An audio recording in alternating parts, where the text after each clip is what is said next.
Price Lord. கர்த்தராகிய இயேசு கிறிஸ்துவின் வல்லமையுள்ள நாமத்தினால் உங்களை எல்லாம் வாழ்த்துகிறேன். இன்றைக்கி நம்ம தியானத்துக்காக ஒரு வசனம் எடுத்திருக்கிறேன். எல்லாரும் கிறிஸ்துக்குள்ளே சந்தோஷமாக இருக்கிறேன்னு சொல்லி விசுவாசிக்கிறேன், நம்புகிறேன்.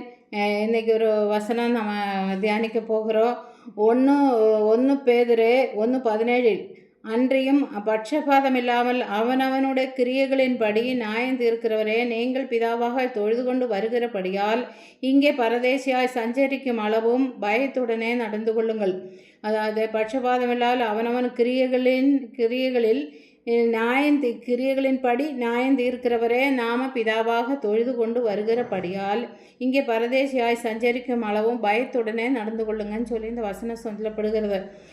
அதாவது இன்றைக்கி நம்ம தியானிக்க போகிறது பரிசுத்த ஆவியானவரை பற்றி. எனக்கு ரொம்ப அவரை பிடிக்கும். நாமளும் அவரை பற்றி இன்றைக்கி இன்ட்ரடக்ஷன் தான் சொல்ல போகிறோம். ஒரு முகவரி அறிமுகம் தான் சொல்ல போகிறது. அடுத்த அளவிலேருந்து நம்ம பரிசுத்த ஆவியானவரை ஆழமாக சிந்திக்கலாம். இப்போ நம்ம அவரை தொழுது கொண்டு பரதேசியாக சஞ்சரிக்கும் அளவும் பயத்துடனே அவர்கிட்ட நடந்து கொள்ளணும்னு ஒரு வசனம்.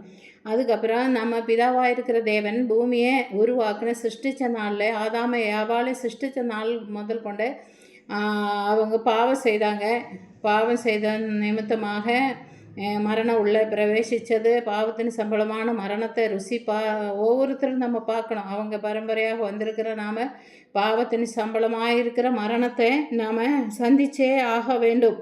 தேவன் என்ன பண்ணாங்க, இப்படி ஜனங்களெல்லாம் மரணத்தை சந்திக்கிறதே அப்படின்னு சொல்லிட்டு இதுக்கு ஒரு மீட்புண்டாகணும்னு சொல்லிட்டு தன்னுடைய ஒரே பேரான குமாரனை கொடுக்கப்பட்ட உலகத்தில் அன்பு கூர்ந்தான்னு சொல்லிட்டு 3:16 யோவான் 3:16 நாம் வாசிக்கிறோம். தேவன் நம்முடைய ஒரே பேரான குமாரனை விசுவாசிக்கிறவன் எவனும் கெட்டு போகாமல் நித்திய ஜீவனை கொடுக்கும்படி அவரை தந்தருளி இவ்விதமாக உலகத்தில் அன்பு கூர்ந்தார். நம்ம மேலே போட்டிருக்கிற அன்பு தான் உலகத்தில் அன்பு கூர்ந்தார்னு சொல்லி வாசிக்கிறோம். அந்த அன்பின் நிமித்தமாக நம்ம என்ன பண்ணாங்க, அவர் ஒரே பேரான குமாரனை உலகத்தில் கொடுத்தாங்க. அந்த உலகத்தில் எப்படி கொடுத்தாங்கன்னு சொல்லி பார்க்கும்போது அவரை மரிக்கிறதுக்கு ஒப்பு கொடுத்தாங்க. அவரை நொறுக்க சித்தமாகன்னு சொல்லி நம்ம வாசிக்கிறோம். நொறுக்கிறதுக்கு சித்தமாக அவர் மரணத்துக்கு ரத்தத்தை எல்லாம் சிந்த வச்சு அவரை நொறுக்கப்பட்டு அவரை அந்த பாவத்தினோட தண்டனை நாம் செய்த பாவத்தின் தண்டனையினால் தன் மகன் மேலே ஏற்றுக்கொண்ட வச்சு அவரை மறிக்க வச்சார். அது ஒரு பெரிய ஒரு தியாகம், பெரிய ஒரு அன்பின் வெளிப்பாடு அது. அப்புறம் அந்த இயேசு கிறிஸ்துவனோட ரத்தம் சகல பாவங்களையும் கழுகி சகல ஜனங்களோட சர்வலோகத்தின் பாவ பரிகாரியாக அவர் வந்தார். அவர் அந்த மரணத்தை ருசி பார்த்தாங்க.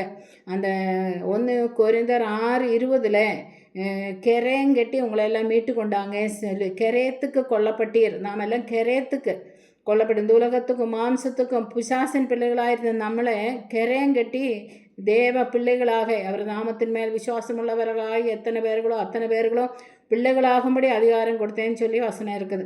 அப்படியா கெரேங்கட்டி நம்மளை மீட்டு கொண்டான்னு சொல்லிட்டு நம்ம பார்க்கலாம். 1 கொரிந்தர் 7:23 அதே தான், கெரேத்துக்கு கொல்லப்பட்டீர்.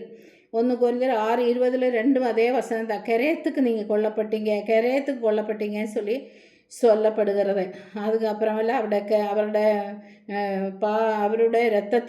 அவருடைய இரத்தத்தில் பாவம் மன்னிப்புண்டு, அவருடைய இரத்தத்தில் நமக்கு மீட்புண்டு, விடுதலை உண்டு. அந்த இரத்தத்துக்கு ஈடுணையாகி எதுவுமே இல்லை. வேற எந்த இரத்தமும் நம்மளை மீட்க வைக்க முடியாது. வேற எந்த இரத்தத்துக்கும் பாவ மன்னிப்பு கிடையாது. அப்புறம் அதுவும் இல்லாமல் இயேசுவானவர் பரத்துக்கு போகிறதுக்கு முன்னாலே ஒரு வார்த்தை சொல்லப்படுகிறது. 2 பேதுரு 2:1 தங்களை கரையத்துக்கு கொண்டா இயேசுவே நம்ம மறுதலிக்க செய்கிறார். அதனால இயேசுவானவர் பரத்துக்கு போகிறதுக்கு முன்னால் தேற்றன வாழ நாயக பரிசுத்த ஆவியானவரே உங்களுக்கு நான் அனுப்புவேன். நான் போகிறது நல்லா இருக்கும். நான் போனால் உங்களுக்கு நல்லதே. நான் போய் பிதாவினிடத்தில் வேண்டிக்கொள்ளும் போதே ஒரு தேற்றன வாழனே அவரிடத்துலேருந்து புறப்பட்டு வந்திருக்கிற தேற்றன வாழனாக இருக்கிற பரிசுத்த ஆவியானவரே உங்களுக்கு அனுப்புவார். அவர் உங்களை சகல சத்தியத்துக்குள்ளே வழி நடத்துவார், உங்களுக்கு போதிப்பார், உங்களை கண்டித்து உணர்த்துவார், உங்களுக்கு ஆலோசனை சொல்லுவார். அவரை பற்றியெல்லாம் நாம் இன்னும் தியானிக்கலாம். எல்லாம் சொல்லியிருக்கிறாங்க. அவருக்கு அப்படி ஒருத்தரை நான் உங்களை அனாதையாக வெறுமையாக தனிமையாக விட்டு போகிறது இல்லை அப்படின்னு சொல்லிட்டு இயேசு நமக்கு நல்லதே செய்துட்டு போயிருக்கிறாங்க. அவர் நல்ல பரிசுத்த ஆவியானவரை கொடுத்து நம்மளுக்கு போயிருக்கிறாங்க. அந்த பரிசுத்த ஆவியானவர் நம்மளோட எப்போதும் இருக்கிறாங்க, நம்மளை விட்டு விலக மாட்டாங்க, நம்ம விட்டு கைவிடவே மாட்டாங்க. உலகத்தின் முடிவு பரியந்தம் நான் உங்களோடு கூட இருக்கிறேன்னு சொல்லியிருக்காங்க. பரிசுத்த ஆவியானவரை பற்றி அடுத்த செய்தியிலெல்லாம் நம்ம பார்க்கலாம். பரிசுத்த ஆவியானவருடைய காரியங்கள் எல்லாம் நம்ம பார்க்கலாம். இந்த வசனங்களெல்லாம் கர்த்தர் ஆசீர்வதிக்கட்டும். பரிசுத்த ஆவியானவரை பற்றி கேட்குறது உங்களுக்கு இஷ்டமானாக்கா தொடர்ந்து கேளுங்க. கர்த்தர் உங்களை நிச்சயமாக ஆசீர்வதிப்பாங்க. அவரை கிட்ட போய் அவரை ருசிக்க அவருடைய வல்லமைகளும் அவருடைய அபிஷேகங்களும் அளவில்லாமல் நம்ம பெற்றுக்கொள்ள முடியும். ஹல்லேலூயா. நாம் இப்போ ஜெபிக்கலாம். நல்ல ஆண்டவரே, நன்றியோடு நான் துதிக்கிற சுவாமி, ஒப்பு கொடுத்து ஜெபிக்கிற ஆளுக செய்யுங்க. பரிசுத்த ஆவியானவரே, நீர் எங்களுக்கு உதவி செய்யும்.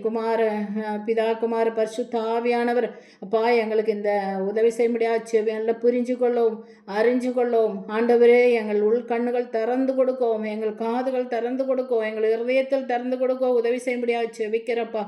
ஆண்டவரே, நீ உதவி செய்யுங்கப்பா. சோத்திர ஆண்டவரே, எங்களோட காரியங்கள் எல்லாம் உன்னிடத்தில் ஒப்பு கொடுத்து என் பலவீனதை எல்லாம் அறிஞ்சிருக்கிற தேவனப்பா, எங்களை நீ ஆசீர்வதிப்பீராக. இது கேட்டுக்கிற அனைவருக்கும் ஆண்டவரே நல்ல ஒரு உற்சாகம் உண்டாகட்டும் அப்பா. பரிசுத்த ஆவியானவரை பற்றியுள்ள காரியங்கள் தெரிஞ்சு கொள்ள உதவி செய்யும்படியாக பரிசுத்த ஆவியானவர் எங்களுக்கு உதவி செய்யுங்கப்பா. ஒப்பு கொடுத்து ஜெபிக்கிற ஆளுகை செய்யுங்க. இயேசுவின் மூலம் பிதாவே, ஆமேன்.